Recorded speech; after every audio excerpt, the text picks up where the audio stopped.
Permasalahan narkoba berakhir di Indonesia.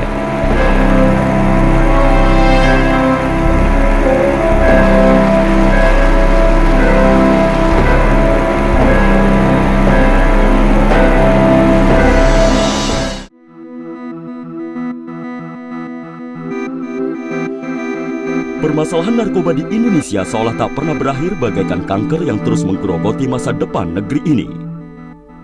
Data statistik pengguna narkoba untuk tahun 2015 ini diperkirakan 2,8% atau 5,1 juta orang dari penduduk Indonesia terjerumus menjadi pecandu narkoba.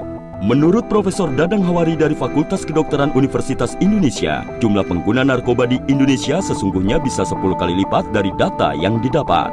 Data pengguna narkoba di Indonesia mencatat pecandu usia 5 hingga 20 tahun menggunakan narkotika jenis ganja dan psikotropika seperti sedatin atau pil BK, Rohypnol, dan Megadon. Saat ini, di Indonesia telah muncul jenis narkoba baru yang disebut dengan istilah krokodil. Krokodil merupakan narkoba sejenis heroin baru yang kini sedang merambah kalangan orang muda. Salah satu efek krokodil adalah menggerogoti diam-diam daging pengguna dari dalam. Sejak tahun 2010 hingga 2013, tercatat ada peningkatan jumlah pelajar dan mahasiswa yang menjadi tersangka kasus narkoba. Data korban penyalahgunaan nafsa yang direhabilitasi tahun 2014 di Indonesia mencapai 7.497 orang. Presiden Joko Widodo dalam kuliah umumnya di Universitas Gadjah Mada menyampaikan 40 hingga 50 orang di Indonesia mati setiap harinya akibat penyalahgunaan narkoba. Pemerintahan Presiden Joko Widodo menyatakan hukuman mati ini perlu diberlakukan untuk memberi efek jerah dan menjaga moralitas remaja Indonesia. Ada kira-kira sudah 4,5 juta yang terkena. Informasi yang saya terima, 1,2 juta sudah tidak bisa direhabilitasi karena sudah terlanjur sangat parah. Dan setiap hari ada kurang lebih 40 sampai 50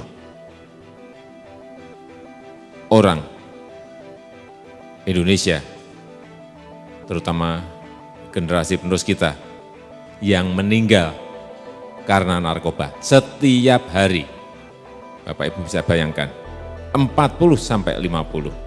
Begitu masuk ke meja saya sudah saya sampaikan, tidak ada yang saya beri pengampunan untuk narkoba. Direktorat Jenderal Rehabilitasi Sosial Kementerian Sosial mengadakan rapat koordinasi pimpinan institusi penerima wajib lapor atau IPWL. Kegiatan ini diawali pertemuan antara Menteri Sosial Khofifah Indar Parawansa dengan 120 lebih lembaga rehabilitasi sosial korban penyalahgunaan narkotika. Dalam arahannya, Menteri Sosial menyatakan akan merekrut 700 pekerja sosial dan akan diberi pelatihan yang dilaksanakan oleh diklat-diklat yang ada di beberapa daerah.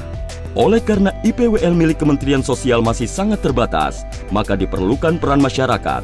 Dalam hal ini, pengelola lembaga rehabilitasi sosial bagi korban narkotika yang sudah ada dapat berperan sebagai IPWL. Kementerian Sosial membuat panti rehabilitasi sosial bagi pengguna narkoba. Panti rehabilitasi narkoba milik Kementerian Sosial tersebut akan mengajarkan keterampilan usaha kreatif kepada 10.000 pecandu narkoba yang tersebar di Indonesia.